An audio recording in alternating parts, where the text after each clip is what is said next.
welcome on down to another arcade review, fellow Dazzlers and new players alike. What is going on, everybody? Razzle just out here taking you on a trip through time.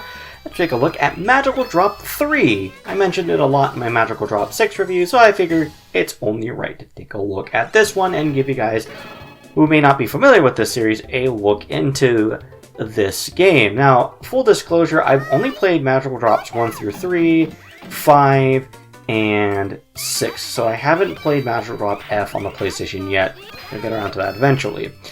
I haven't played every port either. But anyways, what is Magical Drop if you are unfamiliar with the series? Well, it's a tarot-themed game in which you pick one of several different types of characters based on the tarot, which if you're playing versus mode, they'll actually have their own drop patterns as they're called. And your objective, should you choose to accept it, is simple. You just got to take a little gesture character, grab down bubbles from your playfield, throw them back up to make matches of 3 or more, and bust them bubbles. And if you're skilled enough, you can do chain reactions and combos to push your opponent's playfield down. You win when either the bubbles hit the bottom of your opponent's playfield or you hit a quota amount. So there's 2 different ways to win, and the quota system is interesting because it really does help prevent this game from dragging on. A match is going to be determined by who can bust bubbles better or gets busted first. There's also different game modes you can enjoy as well. They've got a endless marathon mode, and then if you're playing the Japanese version, you have a board game style magical adventure mode. I think that's what it's called. They do have it in some of the Western versions of this game, but it's just you instead of racing against other characters to get the Empress first. I will say though, if you're gonna play the board game mode, it's difficult. This mode busted my chops a lot. It took me a lot of tries to beat it, so you might want to play that one on an easier difficulty level. But what about the game itself? Well, what makes Magical Drop so enthralling is obviously there's a lot of fan service in this series. That goes without saying. But it's also just very fast, frantic, exciting action, and that's what really makes this game work, in my opinion. This is a game where you always have to be moving. If you stop and think for a couple seconds against higher skilled opponents or higher skilled CPUs, you're gonna die. They're gonna bust a chain on you, and you're just gonna watch your field go all the way down, and not even Best Girl Judgment's gonna save you. Actually, some of the best characters in this game to play as is Empress. Out of the normal characters, you have Empress, then you have World, and I think High Priestess?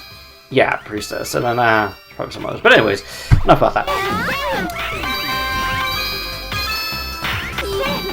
That's what really makes the game for me. I'm a fan of puzzle games, but having one that's just as frantic and fast-paced as this one is really great. And the thing that also makes it frantic is when you send chains over to your opponent, or you get chains sent over to you, you gotta deal with that. The only thing stopping your playfield from getting pushed down is you getting your own combos and chains going, and it just leads to this back and forth of people getting their fields pushed down, and then you have the characters in the background wigging out as their bubbles are coming closer and closer to hitting the bottom.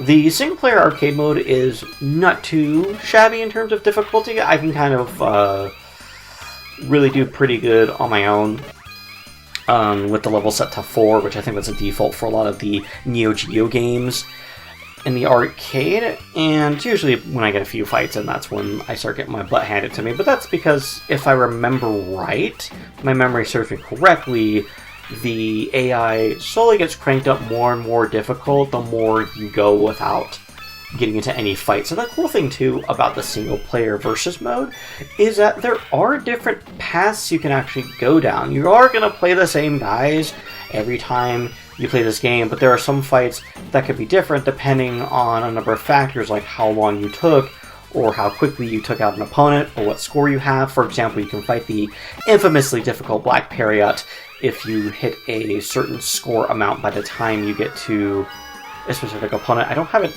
memorized, but yeah, that's where you get some of the more secret characters like Moon, Father Strength, and Hangman, and Temperance as well to play against.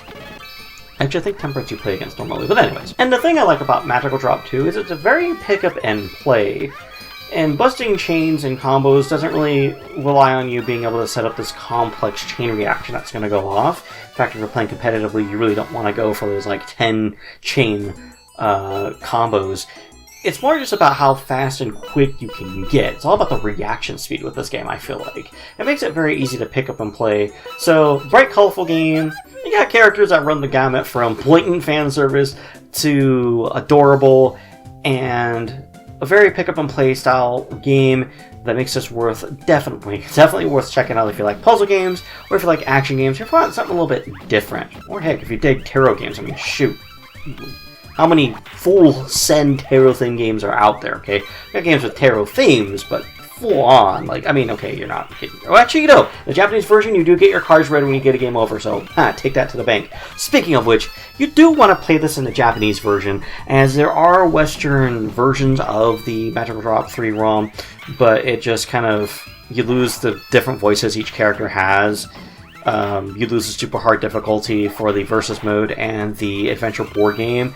It's just you, and it's just, play this one in the Japanese version if you can, which if you're using something like the Universe BIOS, very straightforward and easy to get that done. If you're looking for other types of releases, there was a PS1 port of this game released in the PAL regions and in the Japanese markets. For some reason, we didn't get it in the US.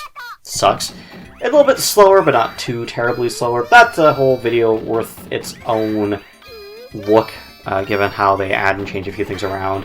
And there is a version of it released on the ACA. It's like the arcade classic re-releases that are going on. Currently, that's only available on consoles. I believe it's Switch and PS4 and Xbox. Unfortunately, PC users got shafted out of getting that available in the ACA, so as far as I know, outside of emulation, there's no real way to play the arcade version of Magical Drop 3 on your PC. That being said, thank you for tuning in for another one. See you guys later, and Judgment's best girl. There's nothing I can say about that, man.